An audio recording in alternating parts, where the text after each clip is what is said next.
So today we're going to recap our study from the past year as we went through Philippians, the book of Philippians, very slowly and thoroughly.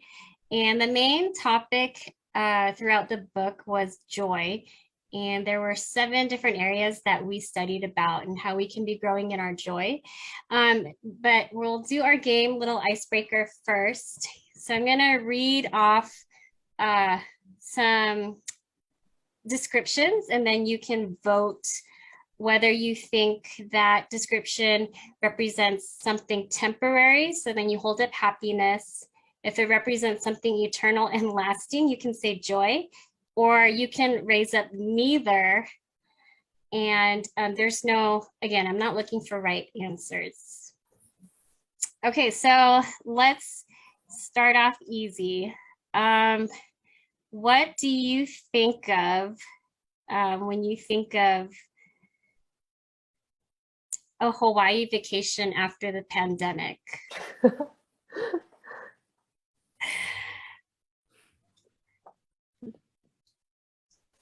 Okay, going to Disneyland. I'm sorry, guys. Why? Why neither? I'm so sorry. She doesn't like going to Disneyland. That's well. I don't feel happiness when I go to Disneyland. Okay, what about claiming birthday freebies on your birthday? Which? Oh man, if Mike was doing this, he would say. I don't know how to claim them. I don't know what they are. The birth of a child.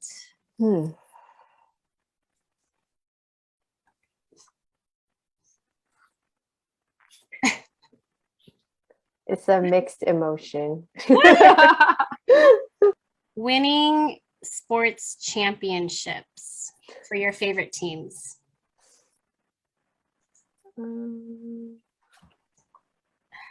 Okay, I gotta say this one. Interesting. No, only on behalf of Darren. I would say for him it is truly joy.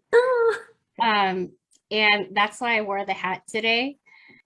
The profession of faith in Jesus of someone that you know. A loved one in your life who professes faith in Jesus. Okay, so the last one is going through trials that produce character, perseverance, and hope.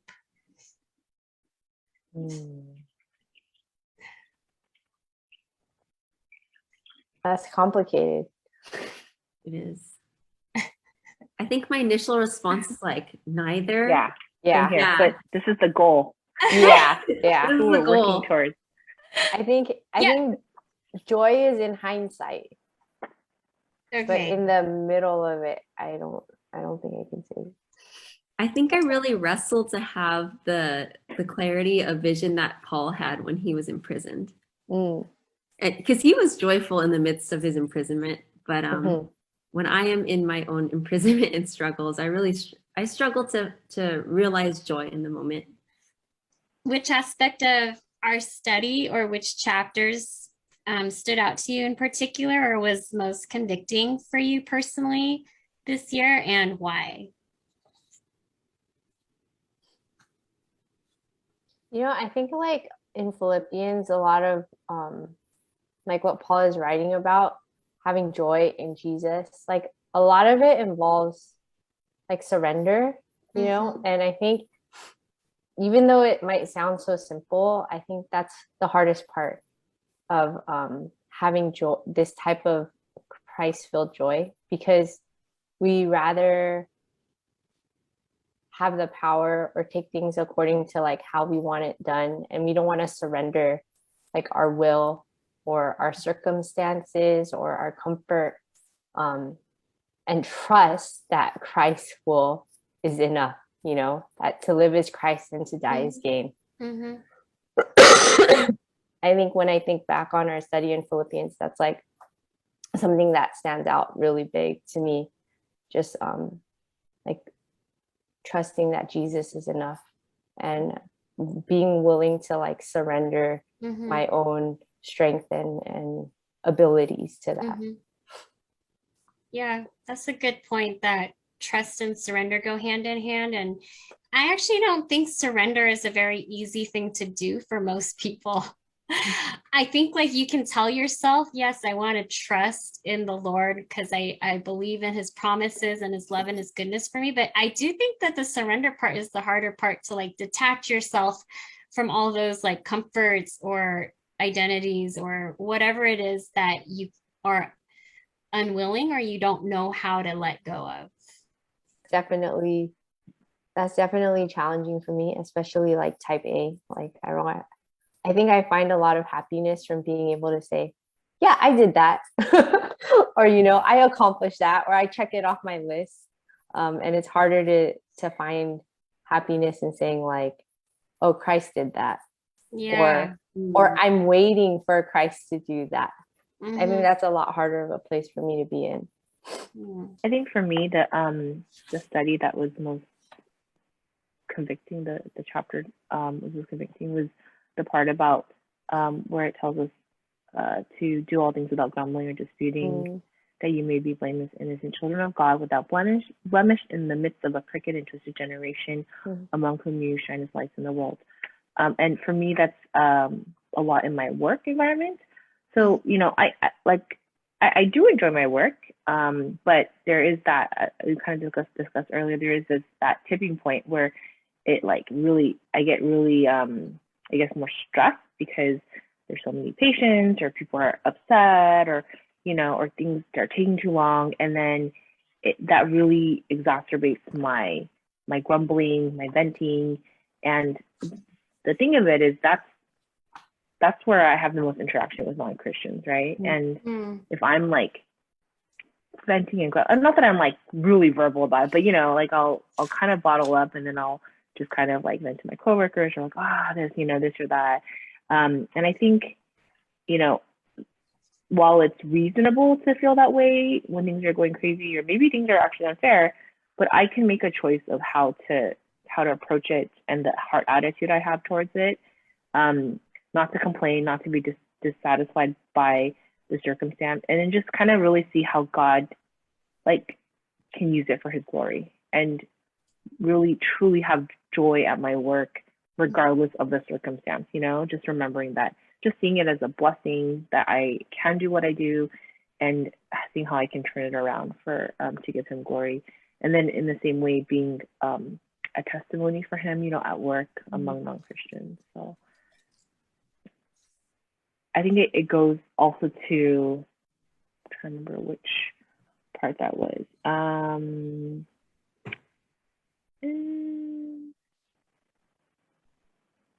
The part about, the peace of God, right? That surpasses all understanding. Like that's one of those things that like I feel like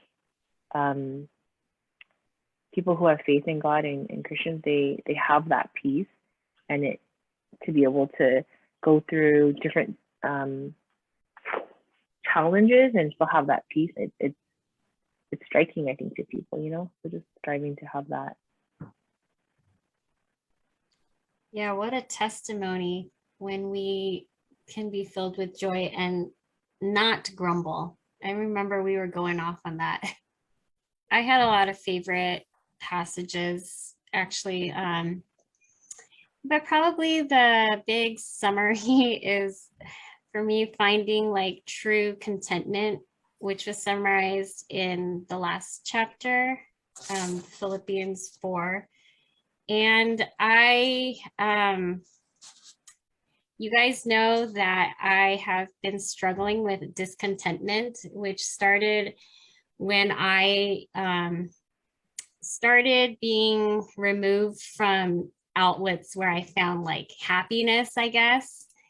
And I think that in the last year or two, obviously through my health, that was something like God's very merciful way to allow me to be filled with contentment in a way I wouldn't have learned or received otherwise. And part of that was like losing my physical ability and strength, which caused me to have to give up my will because there were just things I couldn't do. And I realized that that was a really hard thing for me, actually, that there was a lot of things I was struggling with to surrender, which was my will to do things. That literally was something that was hard. I just didn't know how to give up my will to do things. So when I couldn't do it throughout my health, it was like 2 years. I just couldn't do a lot of things.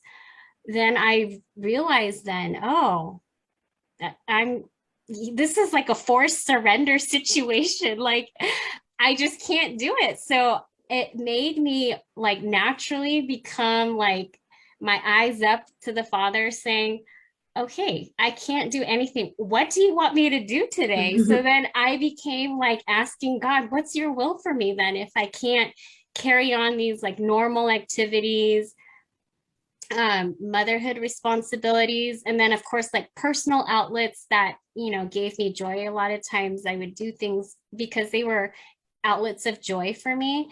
And then I just really felt like, okay, I'm learning some great spiritual lessons here. And I think that I meditated the most on the contentment passage in Philippians 4, because my prayer wasn't like, God, heal me so that I can go about and live my life again. I think I was really recognizing I should be praying the prayer of contentment, even if I never recover fully. Like, am I still going to be joyful and content? And for sure, like when my heart wasn't able to like be ready to reflect that truth, then I meditated on it a lot, and realizing that it is something that God said he could do through me. Yes, Philippians 4:13. So it was just like my constant spiritual reminder, like,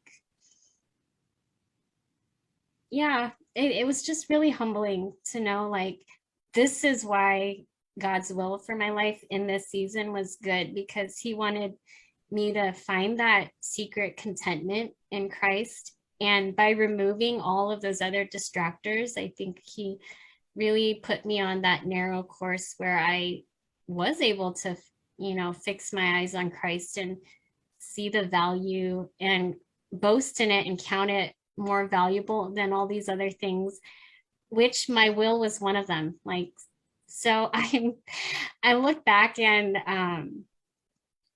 I don't know, I'm a much more maybe calm person, and that for me feels like a punishment.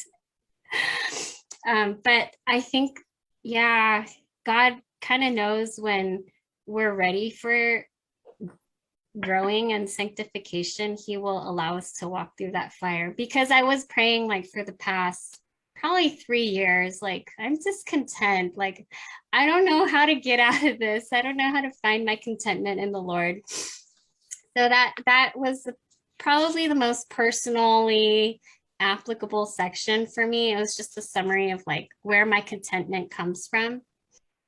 I think for myself, it's kind of a combination of sections. Like, I guess like the overarching thing that God has taught me is, man, I'm really bad at suffering. Like, my response to suffering is like, I forfeit so many opportunities to honor God and glorify him when I suffer, because my natural response is to grumble. My natural response is to want to run away and not to endure. My natural response is to not want to pray, to distract my mind so I don't have to think about it. And so, I was really convicted by Paul's example that he, in hardship, in his imprisonment, in being ridiculed, he found joy knowing Christ would be honored in his life or death, no matter what happens. So he had peace with that, and he was joyful because he knew God would be honored.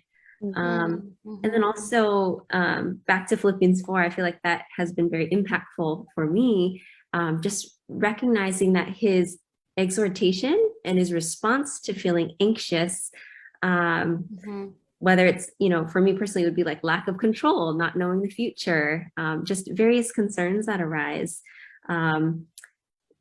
We're called to bring those to God, and to do so with an attitude of thanksgiving, to give thanks, and to recognize He will provide His peace, and He'll guard my heart, He'll guard my mind, which is very difficult for me to control.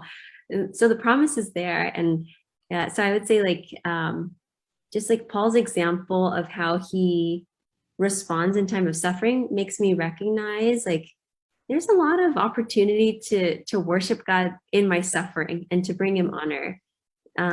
That's something that I'll be taking with me and praying that I'd be able to follow Paul's example in that way.